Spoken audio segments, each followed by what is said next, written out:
કૃષ્ણ પરમાત્મા ભલે સૌથી જીવનનો મોટો ભાગ એમણે દ્વારકા વસાવીને દ્વારકામાં વિતાવ્યો, પોતે ત્યાં વસ્યા.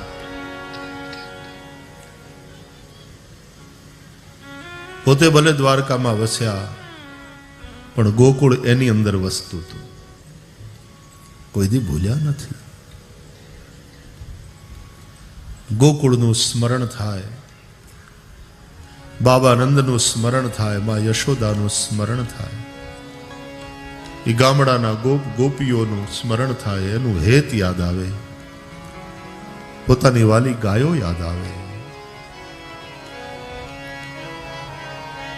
અને કૃષ્ણની આંખો ભીંજાય. નંદ બાવા ને માતા યશોદાજી સાંભળે, મમતાની મૂર્તિ માં રહી ગઈ ગોકુળમાં. નંદ બાવા ને માતા યશોદાજી સાંભળે, મમતાની મૂર્તિ મારી રહી ગઈ ગોકુળમાં. યશોદાજી સાંભળે, મમતાની મૂર્તિ મારી રહી ગઈ ગોકુળમાં. નંદ બાબા ને માતા યશોદાજી સાંભળે, હીરા માણેકના મુગટ ધરાય છે. હીરા માણેકના મુગટ ધરાય છે. મોર પીછ આગ મારી રહે ગોકુળમાં. મોર પીછ આગ મારી રહી ગઈ ગોકુળમાં. નંદ બાબા ને માતા યશોદાજી સાંભળે.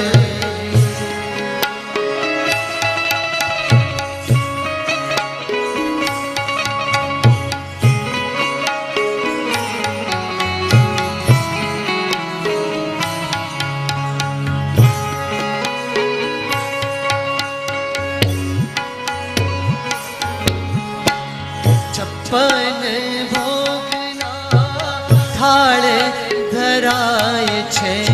છપ્પન ભોગના થાળ ધરાય છે.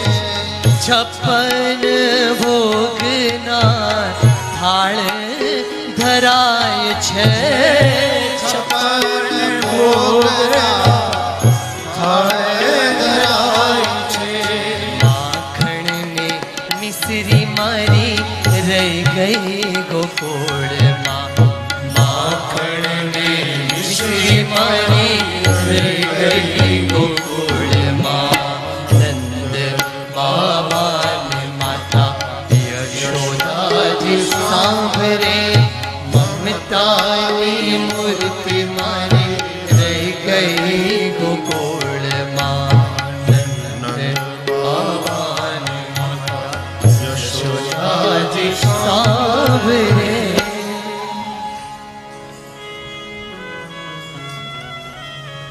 ક્યારેક સવારના શ્રી કૃષ્ણ જાગ્યા હોય અને રૂકમિણી એ પથારી હંકેલવા જાય,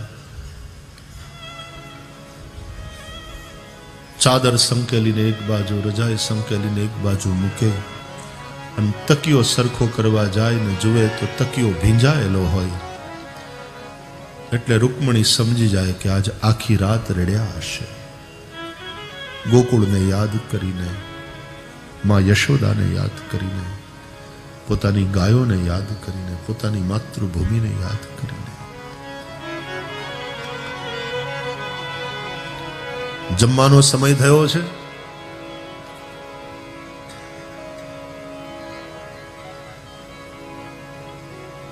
ભોજન લગાવવામાં આવ્યું, પીરસવામાં આવ્યું.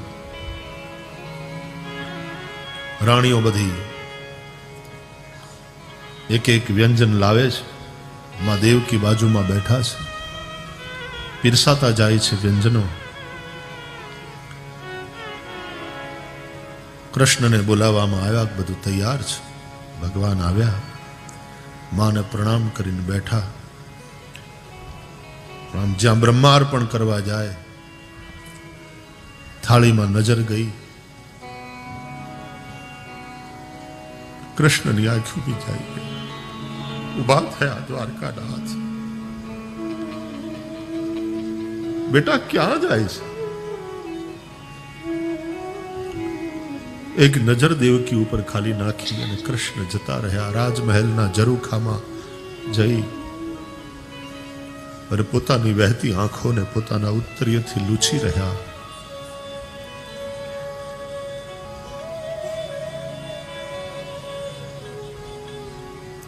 માએ કહ્યું કે કૃષ્ણ શું થયું, જમી લે બેટા.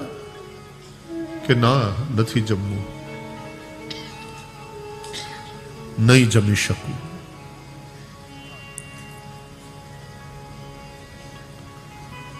કૃષ્ણ જમ્યા નહીં, ભાણેથી ઊભા થઈ ગયા. આખા મહેલમાં બધા પરેશાન. શું થયું, શું ભૂલ થઈ?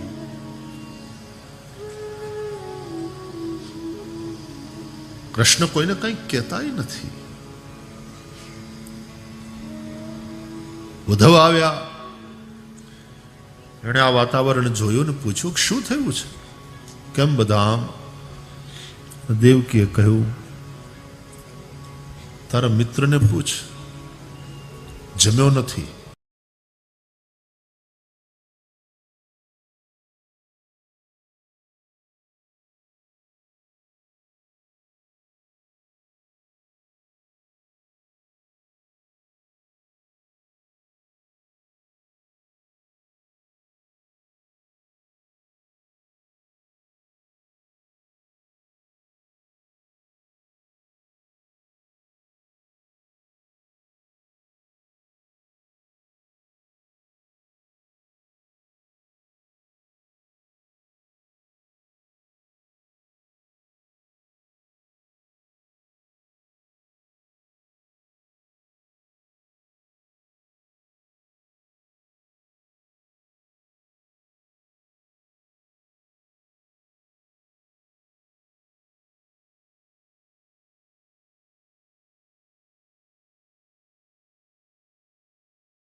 आओ उद्धव, ना आज भोजन करने की रुचि नहीं है. रुचि नहीं है तो फिर बैठे थे क्यों? मैंने सुना आप पहले बैठे, फिर दुखी होकर के उठकर चले गए. मां दुखी है, घर में सब लोग रो रहे हैं, किसी ने खाना नहीं खाया. क्या हुआ? अरे कृष्ण उद्धव तरफ फर्या અને ઉદ્ધવના બે ખભા પકડીને કહ્યું કે ઉद्धव, पता है आज क्या हुआ? आज देवकी मां ने मेरी थाली में माखन परोसा है. माखन देखा और मुझे मां यशोदा की याद आई, गोकुल की याद आई, गायों की याद आई.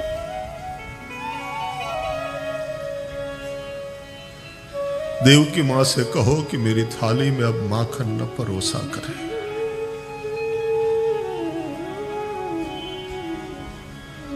જ્યારે જ્યારે યાદ આવી ત્યારે દ્વારકાધીશના નયનો પણ ભીંજાણા છે.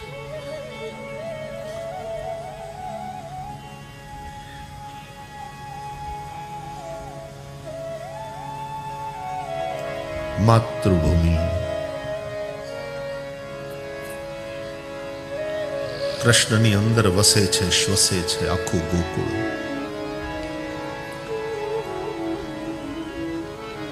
કૃષ્ણ તો પછી પાછા ક્યારેય ગોકુળ ગયા નહીં, પણ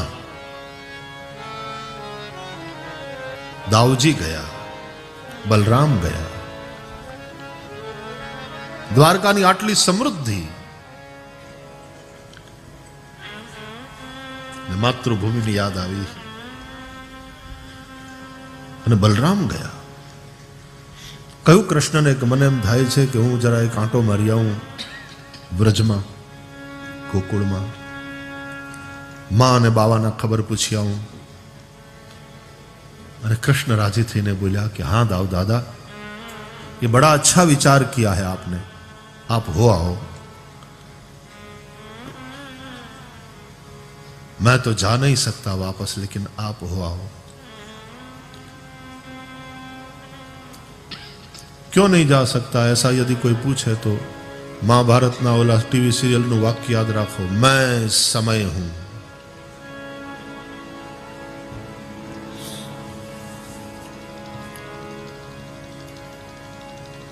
કાલોસ્મી.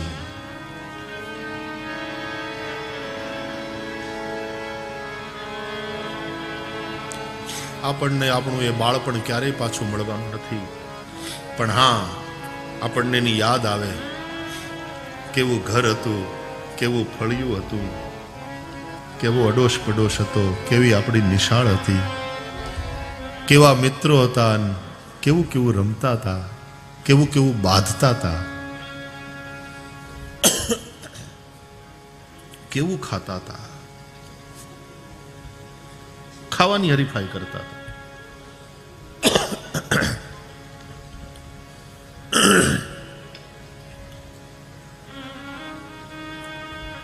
દાઉજી ગયા છે, એ કથા ભાગવતમાં છે.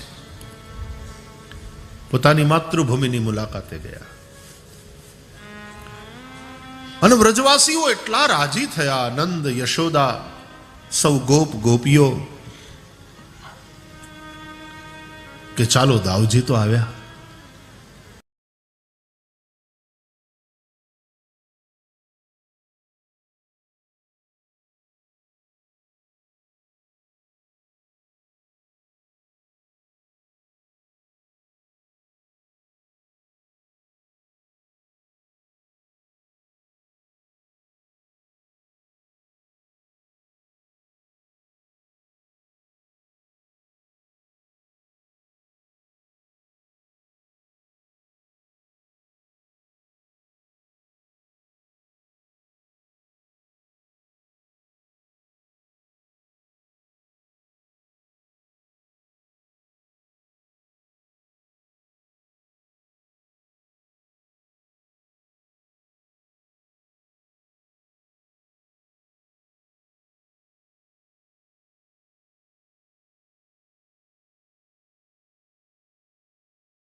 ન લઈ જાઓ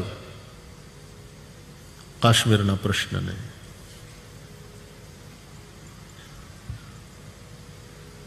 આપણે કારણ વગરનું આખા વિશ્વને આની અંદર ઇન્વોલ્વ કરીએ છીએ.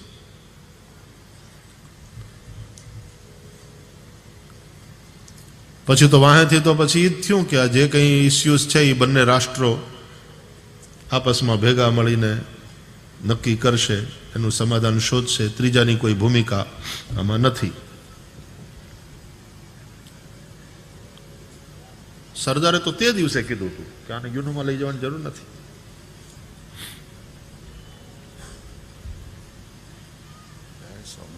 મૂલ્યો માટે જીવવું સારી વાત છે,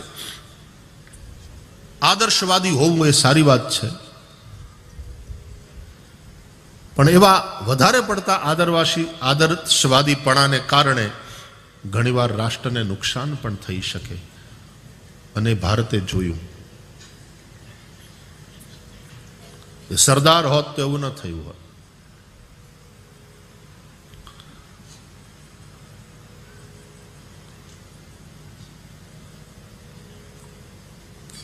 યાદવોની યુનિટી ટકી રહી એની પછવાડે દાઉજી મહારાજ કારણભૂત છે. તો સત્તાની દ્રષ્ટિએ દ્વારકા આટલું મજબૂત, સંગઠનની દ્રષ્ટિએ આટલું મજબૂત, સંપત્તિની દ્રષ્ટિએ મજબૂત, સોનાની દ્વારકા. અને પછી દાઉજી ત્યાં ગયા છે, કંઈક થઈને ગયા છે, કંઈક બનીને ગયા છે. થોડોક તો કોલર ઊંચો હોય સાહેબ. અને પોતાની માતૃભૂમિમાં ગયા પછી માતૃભૂમિના લોકોને એટલો આનંદ થાય ને આપણને માતૃભૂમિમાં જઈને આટલો આનંદ થાય. ગોતતા હોઈએ કે ઓલો ઓલો ઝાડવો, ઓલો વડલાનું ઝાડ હતું ને હનુમાનની દેરીની બાજુમાં, એ ક્યાં ગયું? એટલે ગામવાળા કે એ તો પડી ગયું ભાઈ. હા છે, એ વડલાની હેઠે તો અમે બહુ બેઠા છીએ અને આંબલીના કાતરા ખાધા છે. એ વડલાની છાયામાં બેઠા બેઠા આય ગીલી દંડે રમવા આવતા. એક એક યાદ આવે ને. ગામના બધા ગોવાળિયા સાથે બેઠા હતા. દાઉજી મહારાજ હવને પૂછે છે, ગોપીઓને પૂછે છે કોણ કેમ છે, કોને કેટલા છોકરા, કેટલી દીકરીઓ, ક્યાં પરણાવી, હવ સુખી છે કે નહીં. એલા સ્તોક, તારા તો વાળા ધોળા થઈ ગયા યાર, કેટલા છોકરા તારે? બધાને પરણાવ્યા? હવ સુખી છે? તો તારે જમીન કેટલી? તો કે આટલા વીઘા. ગાયું કેટલી? જમીનમાં કઈ વાવે છે કે નહીં? તો કે અમારે જમીન જાજી છે નહીં ને એમાં આમાં શું ઉગે? શું કરો છો તમે આમ વ્યવસાયમાં? તો કે અમે તો દાઉજી ત્યારે પશુપાલક હતા ને અત્યારે પશુપાલક છીએ. તો પશુપાલક એ તો બરાબર, પશુપાલન તો આપણો મુખ્ય ધંધો, એ વાત બરાબર. પણ કૃષિ ગોરક્ષ વાણિજ્યમ વૈશ્ય કર્મ સ્વભાવજમ. તો કૃષિ પણ કરો ને, ગોરક્ષા તો કરો જ છો, ત્યારે કરતા હતા, આજે કરો છો. વાણિજ્યમાં જે કંઈ બધું તમને આવે ગોદ્રવ્ય એ તમે પછી વેચી નાખો છો. મથુરાને માર્ગે મહી વેચવાને જાતા. પણ કૃષિ કરો ને. જો અમારે દ્વારકામાં તો આખું આનર્ત એ જે મંડળ છે એ ભૂમિ તે અમારે કઈ ફળદ્રુપ નહીં. અમારી આજુબાજુ ખારો દરિયો,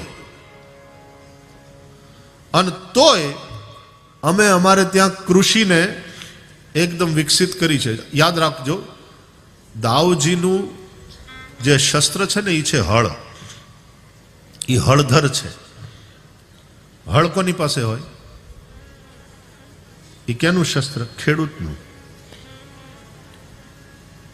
આજની ભાષામાં કહું તો દાઉજી દ્વારકા સ્ટેટના કૃષિ મંત્રી હતા.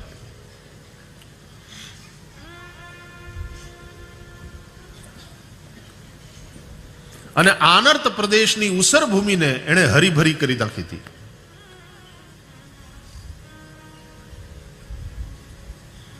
એટલે દાઉજી કહે છે કે તમે પણ અહીંયા કૃષિ કરો. અમારે તો ત્યાં દરિયાથી ઘેરાયેલા છીએ અમે, તમારા જેટલી અમારે ત્યાંની ભૂમિ ફળદ્રુપ નહીં, તોય અમે એને નવસાધ્ય કરી છે અને અમે કૃષિનો ખૂબ વિકાસ કર્યો. તમે કૃષિ પણ કરો એટલે બે પાંદડે થાવ. તમારે તો જમીન હારી છે. ઓલા બધા કે જમીન તો હારી છે દાઉજી, પણ અમારે શું છે કે આમ વરસાદ કંઈ ધાર્યા થાય નહીં. અને આજે તમે જોજો વ્રજમાં ખારું પાણી નીકળે છે. વ્રજમાં પાણીની સમસ્યા છે. પાણી ખારું જમીનમાંથી નીકળે.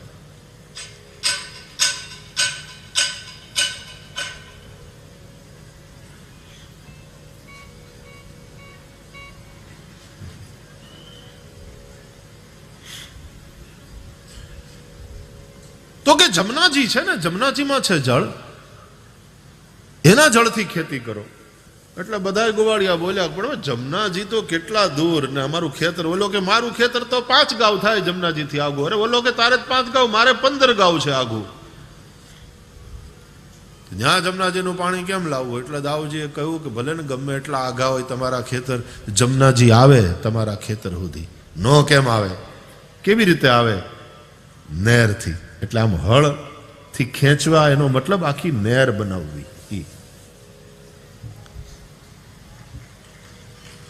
એટલે જમનાજીના પાણી જેમ રૂમઝુમ કરતા માં નર્મદા આખા ગુજરાતમાં બધાય જિલ્લાઓમાં પહોંચ્યા અને હવે માં નર્મદા કોઈ તરસ્યા નથી રાખતી, એમ જમનાજી આવે. આ સિંચાઈ પદ્ધતિના પ્રણેતા અને નહેર બનાવવાનું શીખવાડવા વાળા દાઉજી, એ હળથી યમુનાજીને ખેંચાય એનો મતલબ આ છે કે નહેરથી, સિંચાઈથી યમુનાજીને ખેતર સુધી પહોંચાડ્યા અને સૌને કૃષિ કરતા. કારણ કે આપણે જ્યાં બહાર જઈ અને 2 પૈસા કમાણા હોય તો આપણને એમ થાય કે આપણે આપણી માતૃભૂમિ માટે કંઈક કરીએ. સ્કૂલ સારી ન હોય તો સ્કૂલ બનાવી આપીએ. આપણે જે સ્કૂલમાં ભણ્યા હોય તો આપણને એમ થાય કે ચાલો હવે આ પડું થઈ છે, આપણે સરસ મજાનું એક બિલ્ડિંગ કરી આપીએ. ત્યાં હાઈસ્કૂલ ના હોય તો આપણે હાઈસ્કૂલ બનાવવાની મદદ કરીએ. ત્યાં દવાખાનું ન હોય તો આપણે એક ફ્રી દવાખાનું આપણા તરફથી ચાલે એવી વ્યવસ્થા કરીએ. એમ દાઉજી મહારાજ પણ વર્ષો પછી પોતાની જન્મભૂમિમાં ગયા એટલે પોતાની જન્મભૂમિના લોકો માટે થઈને એમણે કંઈક કર્યું. કરવું જ જોઈએ. પોતાની માતૃભૂમિને ભૂલાય નહીં, પોતાની જન્મભૂમિને ભૂલાય નહીં. એ જ રીતે પોતાની માતૃભાષાને પણ ભૂલાય નહીં. ભલે ને આપણે ગમે તેટલા ભણ્યા હોય, સારું અંગ્રેજી બોલી શકતા હોઈએ, હિન્દીમાં પણ આપણને સારી રીતે પ્રવચન કરતા આવડતું હોય, પણ માસીના ખોળામાં બેહો વાંધો નહીં, પણ માના ખોળામાં બેહવાની મજા માતૃભાષામાં બોલો. આપણે ગુજરાતમાં રહેવા છતાં અમુક ઘરના લોકો હવે ગુજરાતીમાં બોલતા શરમાય. એને એમ લાગે કે આપણે એમાં થોડા હેઠા લાગીએ. ઘરમાં બાળકોની સાથે અંગ્રેજીમાં બોલે, અને બરાબર છે, ઠીક છે, છોકરાને અંગ્રેજીમાં તૈયાર કરવાના હોય. જે ઘરમાં અંગ્રેજી બોલનારા હોય એના છોકરા અંગ્રેજી મીડિયમમાં ભણતા હોય તો હજી એને ક્યાં સમજાય. પણ જેના ઘરમાં કોઈ અંગ્રેજીમાં બોલવા વાળું નથી, કોઈને ABCD આવડતી નથી, એવા મા બાપ પોતાના છોકરાઓને અંગ્રેજી મીડિયમમાં દાખલ કરે ને પછી જે છોકરાઓની દશા થાય છે બુરી. શિક્ષણ શાસ્ત્રીઓ એમ કહે છે કે કમસે કમ પ્રાથમિક શિક્ષણ માતૃભાષામાં આપવામાં આવે અને એનાથી બાળકનો જે વિકાસ થાય છે એ સીધું ઇંગ્લિશ મીડિયમમાં ભણવા જાય અહીંયાનું બાળક, તો એનો એટલો વિકાસ નહીં થાય.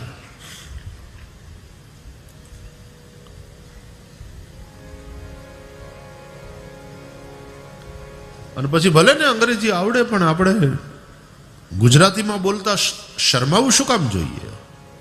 આપણી માતૃભાષામાં બોલતા આપણને તો ગૌરવ થવું જોઈએ. અંગ્રેજો ગયા પણ અંગ્રેજીયત રહી. નિશ્ચિતપણે અંગ્રેજીનું મહત્વ આપણે સ્વીકારવું જ રહ્યું.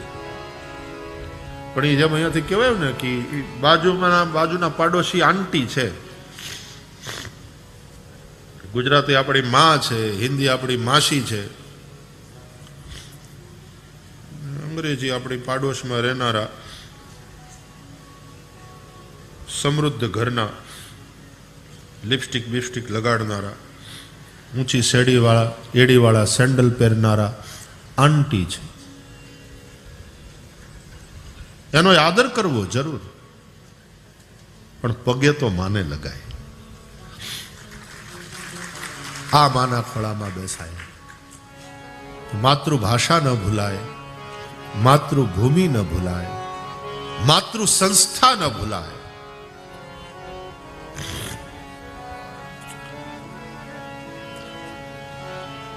અને બંધન ન માનશો. સમાજના રીતિ રિવાજો એ બંધન નથી. સમાજના નીતિ નિયમો બંધન નથી. પરિવારની જે બધી મર્યાદાઓ છે બંધન નથી. આપણી માં, જન્મદાતા માં કંઈક કહે તો સાંભળવાનું, પિતા કંઈક કહે તો સાંભળવાનું, ઘરની વ્યવસ્થામાં રહેવાનું, સમાજની વ્યવસ્થામાં રહેવાનું, ધર્મની વ્યવસ્થામાં રહેવાનું, રાષ્ટ્રની વ્યવસ્થામાં રહેવાનું. આપણી અંદરનું પશુ એનાથી નિયંત્રિત થાય. અને જે દિવસે પશુ સમાપ્ત થઈ જશે ત્યારે સંપૂર્ણ માનવ પ્રગટ થઈને બહાર આવશે.